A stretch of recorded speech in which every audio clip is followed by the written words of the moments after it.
રાજ્યમાં ફરી એકવાર રાત્રિના સમયે દર્દનાક અકસ્માતની ઘટના સામે આવી છે। વાત જાણે એમ છે કે બોટાદના કુંભારા ગામ નજીક પિકઅપ વાન પલટી ખાઈ જતા 2 લોકોના મોત થયા છે। ઘટનાને લઈ રાત્રિના સમયે હાઈવે પરથી પસાર થતા વાહન ચાલકો સહિતનાએ બચાવ કામગીરી હાથ ધરી હતી। આ દર્દનાક અકસ્માતમાં 2 લોકોના મોત થયા છે। આ સાથે 25 જેટલા વ્યક્તિઓ ઇજાગ્રસ્ત થયા હોય તમામને તાત્કાલિક સારવાર અર્થે નજીકની હોસ્પિટલમાં ખસેડવામાં આવ્યા છે। પ્રાથમિક વિગતો મુજબ વિંહિયાથી શ્રમિકો ભરેલ પિકઅપ વાન ધંધુકા તરફ જઈ રહી હતી।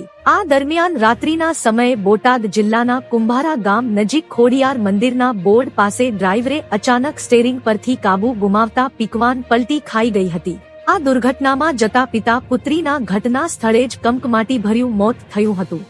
આ સાથે 20 થી 25 શ્રમિકો ઇજાગ્રસ્ત થયા હોય તેમને સારવાર અર્થે ખસેડવામાં આવ્યા હતા। તો મિત્રો હાલ માટે આટલું। મળીશું નવી અપડેટ સાથે જ। જો તમને અમારા વિડીયો પસંદ આવતા હોય તો વિડીયોને લાઈક કરી દેજો અને ભારત સમય ન્યૂઝ ચેનલને સબસ્ક્રાઇબ કરી બાજુમાં આવેલા બેલ આઇકોનને દબાવી દો જેથી તમને આવા સમાચારની અપડેટ મળતી રહે।